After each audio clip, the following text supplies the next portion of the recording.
Budget केवल घोषणाएं हैं। और अभी लोकसभा का भी बजट पेश हुआ था, पिछला लोकसभा का भी बजट पेश हुआ, 2 बजट हमारे इस कार्यकाल में लोकसभा के भी पेश हुए। और दोनों बजटों में हम लोगों ने एक बात उठाई थी केंद्र के बजट में, कि आखिर उत्तर प्रदेश को क्या दिया। और आप लोग जान के आश्चर्य करोगे, या बहुत सारे लोगों ने अध्ययन किया भी होगा, दोनों बजट भाषण में केंद्रीय वित्त मंत्री जी द्वारा उत्तर प्रदेश का एक बार भी नाम नहीं लिया गया।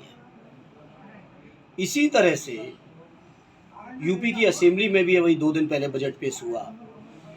यूपी के वित्त मंत्री जी ने भी एक बार भी, अगर मुझे सही जानकारी है, तो उस बजट भाषण में कहीं बदायूं का नाम नहीं आया, कहीं आजमगढ़ का नाम नहीं आया, कहीं इटावा, मैनपुरी और कन्नौज का नाम नहीं आया।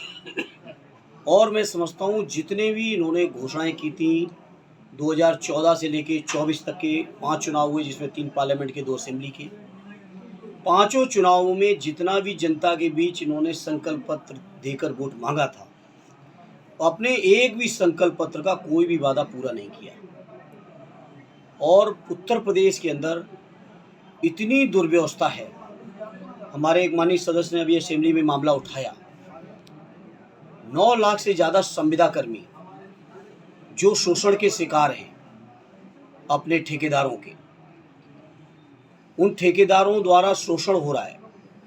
और उस संविदा के माध्यम से दलित, पिछड़े, अल्पसंख्यक भाइयों को सेवाओं से कैसे अलग किया जा सके, कैसे बाबा साहब भीमराव अम्बेडकर जी के जो सपने रहे, या जिन्होंने जो कानून में या संविधान में जो अधिकार दिए, मंडल आयोग की सिफारिश के बाद जो संविधान में और अधिकार बढ़े पिछड़ों को, सारे अधिकारों का खुलेआम हनन हो रहा है। कहीं भी सरकारी नौकरी में दलित पिछड़ों को आरक्षण नहीं मिल रहा है। मुसलमान भाइयों के खिलाफ तो नफरत पैदा की जा रही है। जिस तरह के शब्दावली उत्तर प्रदेश के मुख्यमंत्री ने विधानसभा में बोली, मैं समझता हूँ उत्तर प्रदेश जैसे शानदार प्रदेश का ये दुर्भाग्य है कि इतने असंसदीय शब्द मुख्यमंत्री द्वारा सदन में बोले जा रहे हैं।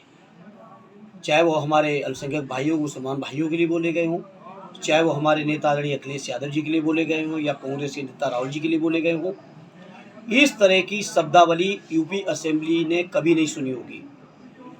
सत्य नेताजी बताते थे कि उत्तर प्रदेश असेंबली की वो गरिमा रही, वो परंपराएं रहीं, जिन परंपराओं को देश की संसद भी कई मौकों पर अनुसरण करती थी, उत्तर प्रदेश की परंपराओं की।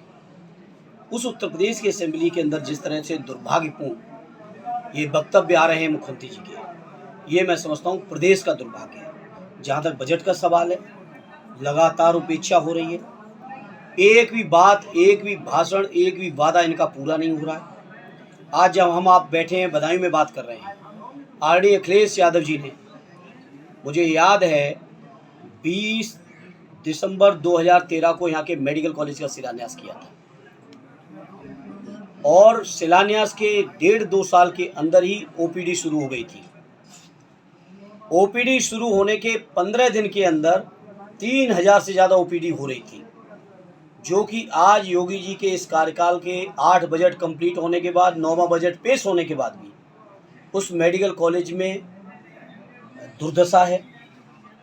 कल एक बदायूं के साथी हमसे कह रहे थे कि इतने बड़े चूहे हैं मेडिकल कॉलेज के कि उनका साइज खरगोश जैसा हो गया है। ये दुर्दशा है।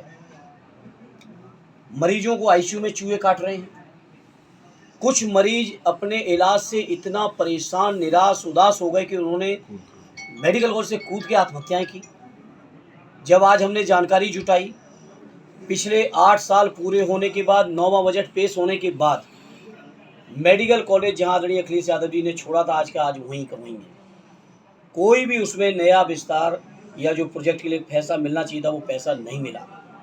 आज मैं कह रहा हूँ, आप लोग यहाँ से जाएं अगर मेडिकल कॉलेज, तो 65 डॉक्टरों की कमी है, 65 डॉक्टर्स की अभी भी कमी है। उसमें लगभग 450 बेड का बनना चाहिए था, 303 बेड कागजों पे चल रहे हैं, लेकिन लोग बता रहे हैं वो भी नहीं चल रहे हैं।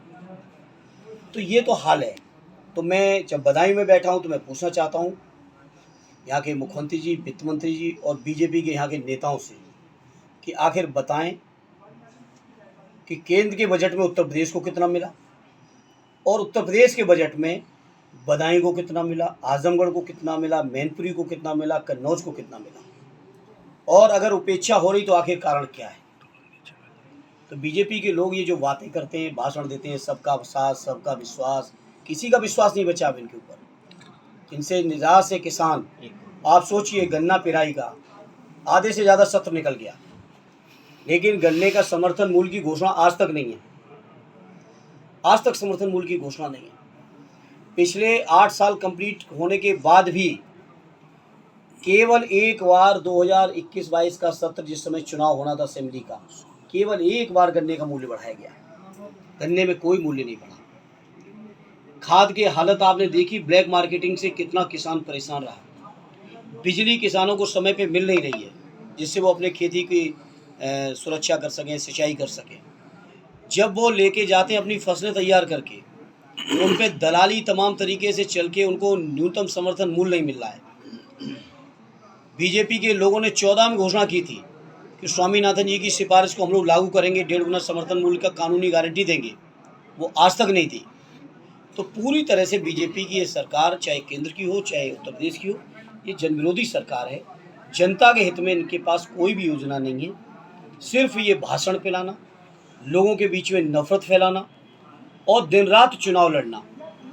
चुनाव में कैसे बेईमानी तिकड़म की जाए, वोटर लिस्ट में कैसे हेरा फेरी की जाए, कैसे किस पार्टी को चुनाव हराया जाए, इसी उधेड़बुन में बीजेपी के लोग रहते हैं। इससे ज़्यादा बीजेपी के लोगों का जनहित से कोई सरोकार नहीं। यूजीसी देखिए, कोई आलोचनाओं का सवाल नहीं है। कुंभ के शानदार आयोजन 2013 में हमारी सरकार में आदरणीय राष्ट्रीय अध्यक्ष जी के नेतृत्व में कुंभ का शानदार आयोजन हुआ, जिसको लेके हावड़ के लोगों ने भी सरकार की, उस समय की सरकार की मैनेजमेंट की व्यवस्थाओं की जो भी थी, उनके लिए न केवल तारीफ की बल्कि किताबें भी लिखी गई। हमारे राष्ट्रीय अध्यक्ष जी ने केवल सुझाव दिए कि ऐसे करेंगे तो हो सकता बेहतर हो जाए। और जहाँ तक कुंभ का सवाल है, कुंभ आदिकाल से चला आ रहा है। वेदों पुराण में कुंभ का जिक्र है, महत्व है उसका, और अनादिकाल तक चलना है। ये क्यों आप लोग इस बात को सोचते हो कि योगी जी है तभी कुंभ है, या योगी जी को इस बात का क्यों घमंड है कि उनकी वजह से ही कुंभ है। कुंभ था, कुंभ है, कुंभ रहना है। सरकार के कर्तव्य बनता है कि बेहतर से बेहतर व्यवस्था करे। उस व्यवस्था में पूरी तरह से सरकार फेल है। ये हम विपक्ष के लोगों की बात छोड़िए, जो हम लोगों के सनातन धर्म में सबसे उच्च स्थान जिनका होता है, उनको हम सब मानते हैं शंकराचार्य जी को। शंकराचार्य जी के कुंभ को लेकर क्या बयान है, क्या अनुभव है, वो आपके सामने है, पूरा देश सुन रहा है। पिछले कुंभ में उनको क्या अनुभव किया उन्होंने, वो भी देश ने सुना है। इसलिए अंतर साफ है समाजवादी पार्टी के आयोजन में और इस आयोजन में। जहाँ तक ये लोग, जब आप सोचो 49 करोड़ 53 करोड़, आज 60 करोड़ का दावा, जब 60 करोड़ लोग आप काउंट कर सकते हो, तो डेड बॉडीज काउंट क्यों नहीं कर पाए। और अगर आपने 30 बताई, तो मैं समझता हूँ बदायूं से ही निकले एक पत्रकार साथी जो निर्भीक हैं, 58 डेड बॉडीज उन्होंने खुद आपको विजुअल्स दिखाए हैं। और पीएम पे संजय शर्मा जी ने, क्या सरकार की तरफ से कोई प्रतिक्रिया आ पाई उस पर? और ये तो एक जगह की घटना है। मैं इलाहाबाद रहा हूँ, प्रयाग में रहा हूँ, मैं पढ़ा हूँ 10 साल। झूसी की तरफ अलग घटना हुई, फाफामू की तरफ तीसरी घटना हुई, ये संगम नोज की थी, ये घटना अलग थी। तो आप सोचो किस तरह से। और ट्रैफिक का जो आलम है वहाँ, मैं समझता हूँ मौनी अमावस्या से लेके आज तक प्रयागराज का ट्रैफिक दुरुस्त नहीं हो पाया। मैं खुद गया था कुंभ में अभी 17 तारीख को। इलाहाबाद से करीब 15-20 किलोमीटर पर है सैसों, एक चौरा। वहाँ मैं शाम के 10 बजे पहुँच गया था, और सिविल लाइन्स में जहाँ मुझे रुकना था, वहाँ पहुँचते पहुँचते मुझे भोर के 4 बजे। तो कहीं कोई व्यवस्था नहीं। आपने तो कहा था कि 100 करोड़ का इंतजाम है, कोई व्यवस्था नहीं। ट्रैफिक का दुर्दशा है, मैं खुद अपनी आंखों से देख के आया हूँ। हालांकि इस कुंभ के बारे में इनको श्रेय लेने का कोई हक नहीं। कुंभ आदिकाल से चला है, अनादिकाल तक चलना है, वो लोगों की मान्यता है। अब से नहीं, जब योगी जी नहीं थे तब भी, और योगी जी कल को नहीं होंगे तब भी चलना है। उनकी भूमिका क्या, उनकी पार्टी के अध्यक्ष तय करेंगे, हम लोग तय करेंगे। वो जब अपनी पार्टी में ही वो नहीं कर अरे पा भाई रहे, उसके लिए हम थोड़ी जिम्मेदार हैं, वो उनका आंतरिक मामला हो सकता है, वो अपना पार्टी में चीज़ें समझेंगे। सांसद जी लास्ट में एक सवाल की मुख्यमंत्री कह रहे हैं भतीजे नहाया है, चाचा को नहीं नहलाया कुंभ में। देखिए वो सोचते हैं कि इस तरह की बातें करके परिवार में किसी तरह का दुराव सामने ला पाएंगे, तो मैं उनसे कहूँगा काठ की हांडी एक बार चढ़ चुकी है, बार बार चढ़ने वाली नहीं है। पूरा समाजवादी परिवार, समाजवादी पार्टी का एक एक व्यक्ति, एक एक समर्थक आदरणीय अखिलेश यादव जी के नेतृत्व में चट्टान की तरह खड़ा है। और जो परिणाम अभी लोकसभा के चुनाव में आपने देखा, उससे भी बेहतर परिणाम और बहुत बड़ा परिणाम आप आने वाली विधानसभा में देखेंगे। अब इन बातों को कोई नोटिस नहीं लेता है, मुख्यमंत्री जी क्या कह रहे हैं क्या नहीं कह रहे हैं। और मैं समझता हूँ जिस तरीके के बयानबाजी उन्होंने की है विधानसभा के अंदर, उत्तर प्रदेश के मुख्यमंत्री पद की जो गरिमा थी, उस गरिमा को ठेस पहुँचाई है, उनको माफ़ी मांगनी चाहिए। ठीक। अयोध्या वासियों ने बता दिया कि भगवान राम अयोध्या के थे, आप लाने वाले कोई नहीं। सांसद जी मुख्यमंत्री गठबंधन को लेकर जिस तरह से गठबंधन का आप हिस्सा भी हैं, गठबंधन में उथल पुथल भी मची हुई, चाहे दिल्ली हो, महाराष्ट्र हो, बिहार हो, तो क्या 2027 के चुनाव में आप कांग्रेस के नेतृत्व में जीत की गारंटी नहीं मांगते या सहयोग? देखिए ये केंद्र का चुनाव नहीं है 27 का, उत्तर प्रदेश का चुनाव है। और स्वाभाविक तौर पर उत्तर प्रदेश का नेतृत्व अगर किसी के हाथ में और कोई करना है किसी को, तो वो सिर्फ और सिर्फ समाजवादी पार्टी के नेता आदरणीय अखिलेश यादव जी को। कांग्रेस के लोग हमारे सहयोगी लोग इस चुनाव में भी थे, 6 सीटें जीते भी हैं, 17 सीटें लड़े भी थे। तो कांग्रेस के लोग, मुझे उम्मीद है जैसा शानदार गठबंधन हमारा पार्लियामेंट में चला, उससे भी शानदार गठबंधन हमारा असेंबली के चुनाव में चलेगा। ये जब आप कश्मीर के अंदर धारा 370 हटा के वहाँ ज़मीन खरीदने का देश के किसी भी नागरिक को आप अधिकार दे रहे हो, और उत्तराखंड की सरकार उत्तराखंड में ज़मीन खरीदने से रोक रही है, तो अब बताओ दिल्ली की सरकार अपनी जगह सही है कि उत्तराखंड की सरकार सही है? ये बीजेपी का हमेशा दोहरा चरित्र रहा है। कभी बीजेपी लोग अपने सिद्धांतों पर एक नहीं रहे। आप देखिए ना, कश्मीर को लेकर इनकी पॉलिसी क्या है, उत्तराखंड को लेकर पॉलिसी क्या है। जवाब मांगिए बीजेपी के लोगों से या सरकार में बैठे लोगों से। सांसद जी दोहरे इंग्लिश पढ़ाना चाहते हैं और दूसरों के बच्चों को उर्दू, देश को कठमुल्लापन की तरफ ले जाना चाहते हैं। योगी जी ने, मैंने भी सुना है, हमारे लीडर पोजीशन जो स्पीकर रहे कई बार, और मैं समझता हूँ सदन के वरिष्ठतम माननीय विधायकों में से एक है वो, मैंने सुना योगी जी ने उनके संस्कृत शब्द को छोड़ दिया, उर्दू शब्द को पकड़ के हमारे मुसलमान भाइयों के खिलाफ जो बोला है, उसकी जितनी भी निंदा की जाए उतना कम है। और योगी जी केवल सोचते हैं लोगों में नफरत फैला के वो चुनाव जीतते रहेंगे और सरकार में बने रहेंगे। तो मैं बड़ी जिम्मेदारी से कहता हूँ, पीडीए के लोग बहुत जागरूक हो चुके हैं आदरणीय अखिलेश जी के नेतृत्व में, और लोकसभा का परिणाम सामने है।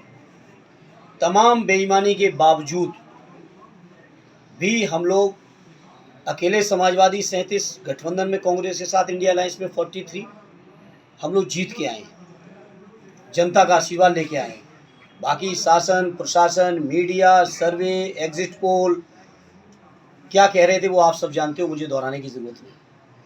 इसलिए ये पीडीए परिवार अपने हक, अपने अधिकार, अपने सम्मान, अपने स्वाभिमान के लिए आदरणीय अखिलेश जी को के हाथों को न केवल मजबूत करेंगे, बल्कि आने वाली 27 में ऐतिहासिक जीत दिलाएंगे। महाकुंभ के साथ सवाल एक और है कि कुंभ को लेके विपक्ष काफी आलोचना कर रहा है। मैं पत्रकार साथी आपसे साथी एक सवाल करूंगा, बिल्कीपुर की आपने चर्चा कर दी।